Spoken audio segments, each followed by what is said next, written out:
ça doit être ainsi pour man. forum mondial de l'eau bi sax dinañ soxla yàggatul dara dañuy dëgmal ay élections législatives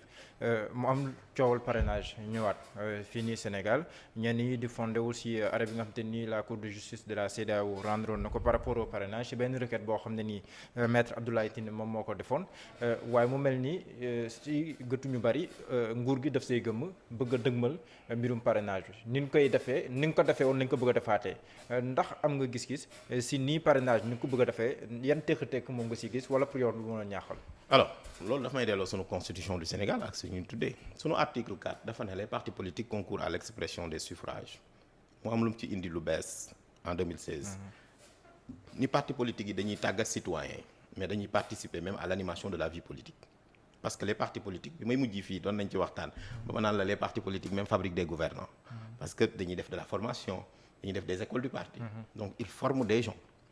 donc parti politique am lu ñu ko sas ñu reconnaître ko mu am personnalité juridique Guinée am na parti politique boo xamante ni dafa def une procédure de 10 ans pour ñu reconnaître ko mu dem cour de justice de la CEDEAO cour de justice de la CEDEAO ni ko amoo personnalité juridique parce que reconnaître uñ la mu rejeter requêtam lu tax cour de justice de la CEDEAO wax ko loolu parce que cour de justice de la CEDEAO dafa am ay règles yu ko tënk moom ak état yi règles yooyu nag sunu constitution article 98 dafa ne traité ak engagement international bu Sénégal jël ñu ratifié ko publier ko traité boobu noonu day appliqué wu au Sénégal traité boobu moo sut loi Sénégal constitution bi rek moo nekk ci kawam moom ñu bëri nañu donc traité boobu noonu moo sut loi Sénégal donc moo sut code électoral traité bi moo sut code électoral constitution bay ñëw traité yi les engagements internationaux la loi topp ci cour de justice de la CEDEAO bu décider sa décision elle est contraignante l'arrêt est contraignante un arrêt dafa diis un arrêt c'est une décision de justice rendue par une cour un jugement c'est une décision de justice rendue par un tribunal c'est pas la même chose une cour moo ëpp doole nga xamante ni donc voilà soo xoolee la cour de justice de la CEDEAO moom dafa am un rôle unificatrice du droit communautaire mais un rôle aussi régulateur ba nga xamante ni tey bu ñëwee moom mu décider état bu ne da nga ci war a tënku def na ko Sénégal def ko Nigéria def ko Niger fu mu ci mënti doon mu ñëw ni ñu seen système de parrainage bi ni ngeen koy defee dafay porter atteinte à des droits et libertés des partis politiques yéen a leen reconnaître am na parti politique bu ma saisir muy UCS maître Abdoulaye Tine moo ko jiite comme reconnaître ngeen ko am na personnalité juridique je suis compétent mu xool dans le fond ni li muy wax dëgg la seen parrainage bi méngoowul ak li ngeen xaatim signé ko méngoowul ak les principes généraux du droit électoral li mu ñu wax c'est très simple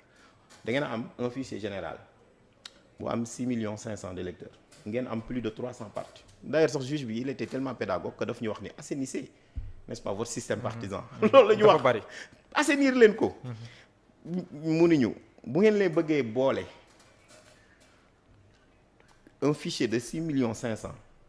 alors que benn électeur chaque électeur benn candidature rek la mën a parrainer mu ni su boobaa ñoom ñëpp bu ñu demee du ñu mën a am potentiellement ku nekk 20 000 parrains nga mën a am alors que yéen li gën a tuuti bu dee élection législative 0,5 la maanaam 36 000 bu yéen li élection présidentielle li gën a tuuti c'est 0,8 maanaam 57 000 mu ni dans ce cas de figure xoolaat leen système de parrainage bi maanaam dans les délais de 6 mois dindi leen ko ngeen xool nu ngeen koy defee état du Sénégal commencé woon na de mais dafa bañ élection locale dañoo dindi parrainage général yi absolument xam nga commencé woon na y avait un début d'exécution il faut le reconnaître mais dañu ñëw ba yeneen élection yi maanaam ñu bañ ne duñu laal loi bi loolu nag muy une contradiction et état du Sénégal tey jii nii mënoon na changer parrainage bi mu gën a yomb mu simple tey jii nii. kon yow contre parrainage mais ni nga koy defee nga contre. non dégg ma ne la le parrainage à la sénégalaise de 1991 j'avais publié un papier sur ça de wax ni de l'utile compréhension du parrainage à la sénégalaise xam nga Sénégal ñu bëri da nga leen dégg ñu ne man gisuma sama bopp ci parti politique. am na sax ñuy nekk ci parti politique te duñ ci gis seen bopp dem créer seen mouvement wala courant ñu ni comme l'offre politique était un peu restreinte dañu koy diversifier ñu ibbi ko bu ñu ko ibbee ñuy tax les candidats indépendants mais indépendants yooyu nañ leen wax ni ñu wuti parrainage parce que loolu leen di jox légitimité parce que li ma wax sànq dafa am solo parti politique bi mënu fi nekk di liggéey di animer la vie politique nga bëgg ko jël bëgg ko tolloo rek indépendant man damay dégg sax nit ñi naan non les indépendants dañu war non mënut a nekk parce que le parti politique dafa am lu ñu ko sas dafa war a joxe bilan financier yow soo neexee mun nga dem Europe wala feneen wala su ma neexee ma tëdd fee di lekk samay ginnaaw wala di def lu ma neex ba élection bi des 2 mois ma ñëw damay bokk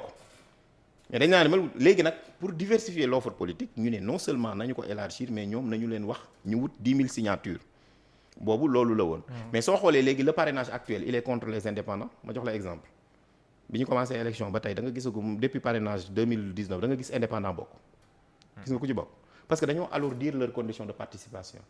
Là où on leur demandait 10 000 signatures maintenant on leur demande 30 et quelques mille. ñoom dinañ la wax léegi dañoo yemale ñëpp. ñëpp te yamale boobu noonu ñoom da leen ki beneen bi si topp xam nga le parrainage a fait de telle sorte que beaucoup de personnes am na ñoo xam ne xam nga élection présidentielle wala élection bu mu mënti dem du ñëppay dem pour bëgg ko gagner mais am na ñoo xam ne dañuy dem ci élection pour porter des idées même su ko keneen gagner sax. kooku mën a jël idée. ma jox la exemple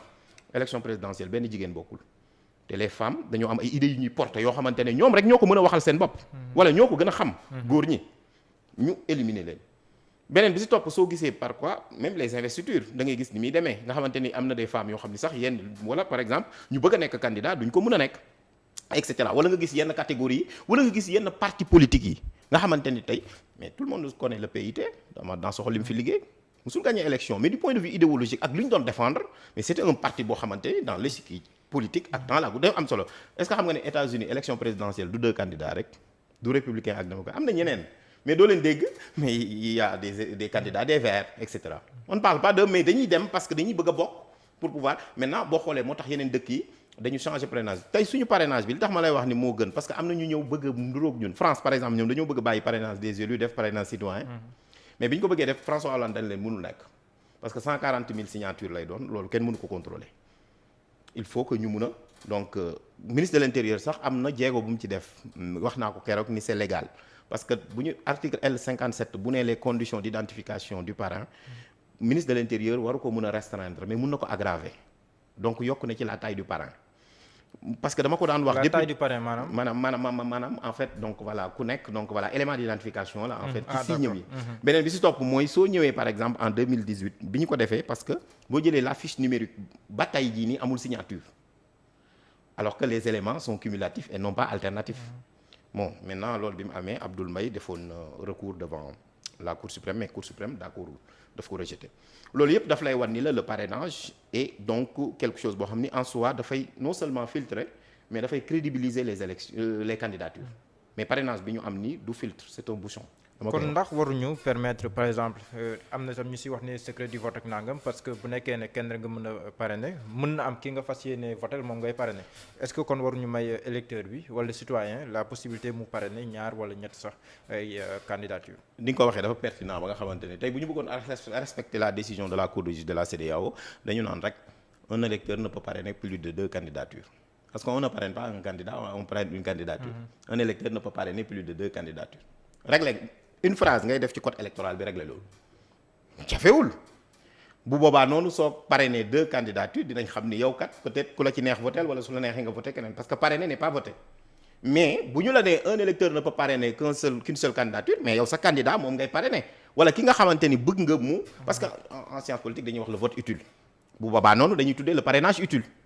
non seulement et puis maintenant parrainage dafay am maintenant yoo xamante ni daf ci am te état du Sénégal depuis lors mënu koo régler article L88 dafa ni képp ku def faux parrain wala faux parrainage dañ lay teg ay daan mënul am ma jox la kenn considère effectivement mais parce que loolu nguur gi ñoo ko fi commencé dama lay jox exemple ñoom ñoo jug ni xam nga sànq wax naa la ne la sëgam Cour de justice de la CEDEAO moom moo ne ñu seen 300 partis bu ngeen leen bëggee boole 6 millions 500 n'est-ce pas de munta ne ñoom ñu taxaw ni dañoo bëgg 3 millions de parrains élection présidentielle bi du loolu la ñu waxoon loolu la ñu tuddee la technique de l'assèchement maanaam genre de CCR boo asséché les signatures ñeneen ñi du ñu am comprendre nga mu am la technique de coup de pouce maanaam yàkkal ma man mun naa wut ay parrains dem di ko jaay wala yàkkal ko keneen et donc le dispositif n'est pas opératoire et pourtant dañu ni loolu ku koy def dañoo même bi stop c'est très grave nañ ko laaj parti politique yépp dama koy wax muy opposition muy pouvoir yow soo parrainé quelqu'un c'est des données à caractère personnel na la commission nationale de protection des données à caractère personnel mës nga gis kenn ku collecté ba élection bi jeex ñu ni dem na wala dem na à la commission mu wan ko ni ça a été détruit ils ont nos données ils ont les données des citoyens attention ça peut se vendre hein, même à des banques ou quelque chose comme ça tu sais que sur un marché l'information est voilà loolu économiste xam nañ li may wax et c'est une question de liberté et de droits fondamentaux